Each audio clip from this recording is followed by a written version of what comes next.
네, 할렐루야. 우리 자업들 한번 인사하겠습니다. 오늘도 주님이 잘해주십니다. 오늘도 주님이 잘해주십니다. 네, 오늘 1절 말씀 보시면요, 유다의 죄는 금강석 끝 철필로 기록되되, 금강석 끝 철필, 그러니까 굉장히 강한 그런 것을 우리가 보게 되는데, 그걸로 무엇이 기록된다는 겁니까? 유다의 죄가 금강석 끝 철필, 철필로 어디에 기록되는가 하면 그들의 마음판과 그들의 제단뿔에 새겨졌다라고 합니다. 죄가 마음판에, 죄가 제단뿔에 이렇게 새겨졌다라고 하는데, 마음판에는 원래 무엇이 적혀져야 될까요? 새겨져야 될까요? 하나님의 백성들의 마음판에 하나님의 말씀이 새겨져야 될 곳이 마음판입니다. 그런데 제단뿔에는 무엇이 원래는 이렇게 덮여져야 되죠? 제단뿔에는 그 어린 양의 피가 제단뿔에 발려져서 하나님께서 그 피를 보고 우리에게 은혜를 베풀어 주시는 것이 제단의 뿔이잖아요. 그런데 그 제단뿔에 죄가 이렇게 새겨졌다는 것. 그 금강석 철필로 새겨지니까 그냥 묻은 것이 아니라 그거는 정말 새겨져서 수백 년, 수천 년 영원히 간다라는 그런 이야기죠. 그런데 이 말씀 어떤 의미인가 하면 거기 제단 그랬는데요. 2절에 보면 그들의 자녀가 높은 언덕 위 푸른 나무 곁에 있는 그 제단들과 아세라들을 생각하도다. 이게 새겨져 있으니까 그들의 자녀들이 하나님의 제단을 생각하지 아니하고 우상의 제단들을 생각한다는 겁니다. 하나님의 제단은 예루살렘 성전에 하나밖에 없습니다. 그죠? 성전으로 따지면.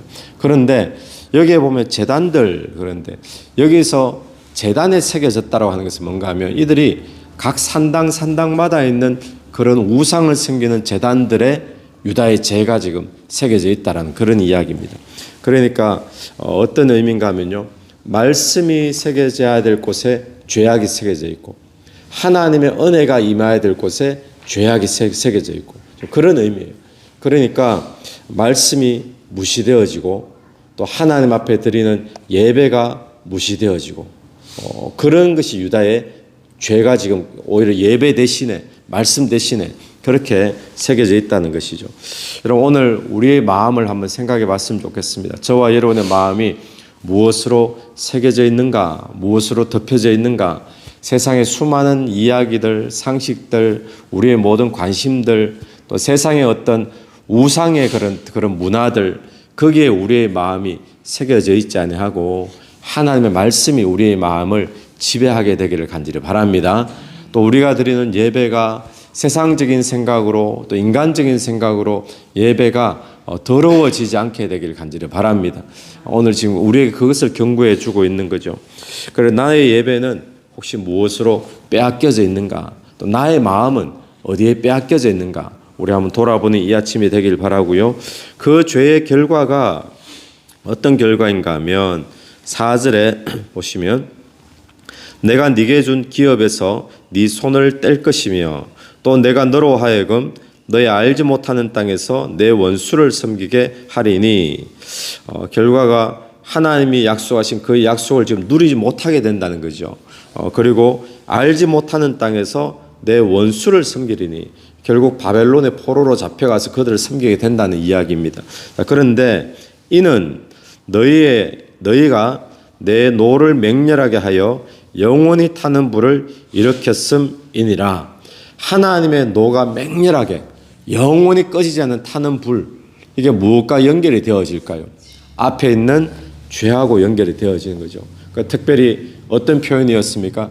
하나님의 말씀이 무시되어지고 마음판에 새겨져야 되는데 하나님에 대한 예배가 더러워지고, 오늘 저와 여러분의 이 마음이 말씀으로 채워지고 또 우리가 드리는 예배가 거룩하게 여겨지는 예배로 올려지게 되기를 간절히 축원합니다.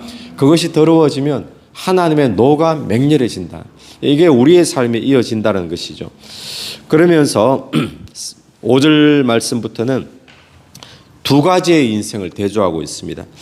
첫 번째 5절에 나오는 말씀은 여호와께서 이와 같이 말씀하시니라 무릇 사람을 믿으며 사람을 믿고 육신으로 그의 힘을 삼고 마음이 여호와께로부터 떠난 사람, 이런 종류의 한 사람을 먼저 이야기합니다. 그런 사람은 저주를 받을 것이라. 6절, 그는 사막의 떨기나무 같아서.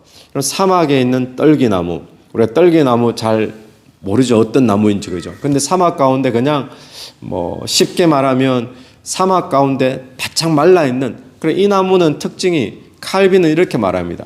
이게 말라 가지고도 살아 있는지 죽었는지 모르는, 죽었어도 마른, 그러니까 불이 붙으면 불이 그냥 확 타서 재가 되어 버리는, 그러니까 근근히 사막 속에서 자기 생명조차도 유지하기 힘든 그런 나무가 떨기나무인데, 그 사막 가운데 물이 없는데 그 가운데서도 떨기나무처럼, 그러니까 얼마나 고되고 힘든 삶이 되겠습니까? 그런 나무 같은 인생이 되어진다는 거죠. 어떤 사람이요? 사람을 의지하고 육신을 의지하고 하나님을 의지하지 아니하는 그런 인생들은 결국에는 그런 인생이 된다는 거예요. 그런데 반대로 물이 늘 넉넉하고 물이 풍성하고 생명력이 왕성한 그런 인생이 있습니다. 대조적으로 7절 말씀이죠. 그러나 무릇 여호와를 의지하며 여호와를 의뢰하는 그 사람은 복을 받을 것이라. 자, 5절과 7절이 완전히 대조죠. 5절에서는 저주를 받을 것이라. 7절에서는 여호와를 의지하고 의뢰하는 사람은 복을 받을 것이라. 오늘 저와 여러분이 사업 가운데 또 내가 있는 모든 관계와 문제 속에 사람과 육신을 의지하지 아니하고 여호와를 의지하는 복 있는 사람 되기를 축원합니다. 8절에 보면 시편 말씀이 기억나게 하는 말씀인데, 그는 물가에 심겨진 나무가 그 뿌리를 강변에 뻗치고 더위가 올라올지라도 두려워하지 아니하며 그 잎이 청정하며 가무는 해에도 걱정이 없고 결실이 그치지 아니함 같으니라. 그 물가에 심겨진 나무, 안 그래도 물가에 넉넉한데 그러다 보니까 뿌리가 강까지 다 뻗어져 있어가지고 더위가 와도 걱정 없고 가물어도 걱정 없는, 그러니까 이런 상황이 되든 저런 상황이 되든 이런 문제가 일어나든 저런 문제가 일어나든, 안 그런 사람은 어떨까요? 이 떨기나무 같이 사막의 건조한 땅에 심겨진 인생은 더위가 오면 더위 와서 걱정, 겨울이면 겨울이라서 걱정, 계속 걱정이죠. 그런데 여호와를 의지하는 사람은 어떤 상황이나 어떤 상황 속에, 환경 속에 있든지 그는 걱정 없고 두려움 없고. 왜 그렇습니까? 그 뿌리가 물에 늘 넉넉하게 되어져 있으니까. 근데 그 생수는 누구일까요? 여호와 하나님이신 줄로 믿습니다. 그래서 오늘 또 저와 여러분이 그 여호와 하나님을 의지하는 그런 삶이 되기를 간절히 축원합니다. 자, 9절 말씀 보면 만물보다 거짓되고 심히 부패한 것은 마음이라. 누가 능히 이를 알리오마는. 우리의 마음이 그렇죠. 모든 만물보다 사실 더 더러운 것이 우리의 마음인데 누가 이걸 알겠습니까? 주변 사람들 누구도 눈치채지 못합니다. 알 수가 없습니다. 우리조차도 알 수 없죠. 그런데 아는 분이 계십니다. 10절 말씀에 나 여호와는 심장을 살피며 폐부를 시험하고 각각 그의 행위와 그의 행실대로 보응하나니. 하나님은 우리의 겉모양에 속지 않는 분이십니다. 다른 사람은 몰라도 하나님은 우리의 마음을 다 보고 계시고 알고 계시는 분인 줄로 우리가 믿습니다. 그러므로 하나님은 그의 행위를 다 보응하시고 그의 모든 삶을 보고 계시기 때문에 다 갚으시고 계산하신다는 거예요. 그러므로 우리가 두려워해야 될 자는 누구일까요? 우리가 의지해야 될 자는 누구일까요? 야훼 하나님이신 줄로 믿습니다. 그래서 13절 말씀 보시면 13절 말씀에 이스라엘의 소망이신 여호와여 무릇 주를 버리는 자는 다 수치를 당할 것이라. 무릇 여호와를 떠나는 자는 흙에 기록되어 오리니 이는 생수의 근원이신 여호와를 버림이니이다. 여호와를 떠나는 자, 여호와를 버리는 자 수치를 당한다는 거죠. 그래서 오늘 저와 여러분이 이 본문을 통해서 붙잡아야 될 중요한 것은 무엇인가 하면, 오늘 우리의 마음이 세상 것으로 또 세상의 어떤 문화로 세상의 상식으로 우리의 마음이 덮여질 것이 아니라 하나님의 말씀으로 새겨지는 새 마음 되기를 축원합니다. 또한 우리가 드리는 하나님의 은혜를 구하는 은혜를 구하는 기도가 또 우리의 어떤 예배가 세상 것으로 더럽혀지지 아니하고 거룩하게 여겨지는 그런 예배가 되어서 하나님과 만남과 은혜의 통로 되기를 간절히 축원합니다. 그것뿐만 아니라 육신을 의지하고 사람을 의지하는 자는 저주를 받을 것이다. 근데 반대로 여호와를 의지하는 자는 복을 받을 것이다. 그래서 여호와를 버리는 자, 여호와를 떠나는 자, 결국 그의 삶은 생수의 근원이신 여호와를 버림과 같기 때문에 그의 인생은 수치를 당한다는 사실을 기억하면서 오늘 하루 우리가 늘 어디를 가든지 무엇을 하든지 우리가 여호와를 의지하는 그런 복된 삶이 되기를 간절히 축원합니다. 같이 한번 기도드리겠습니다.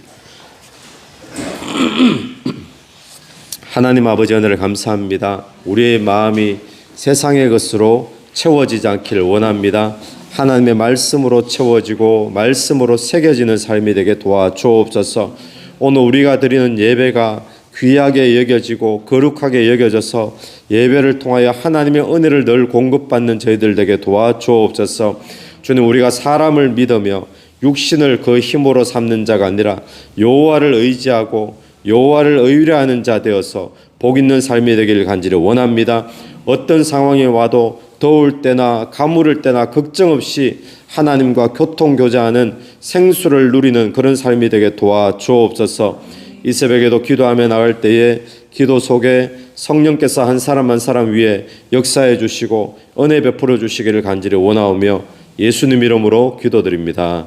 아멘. 오늘도 예수 이름으로 승리하시는 하루 되길 바랍니다.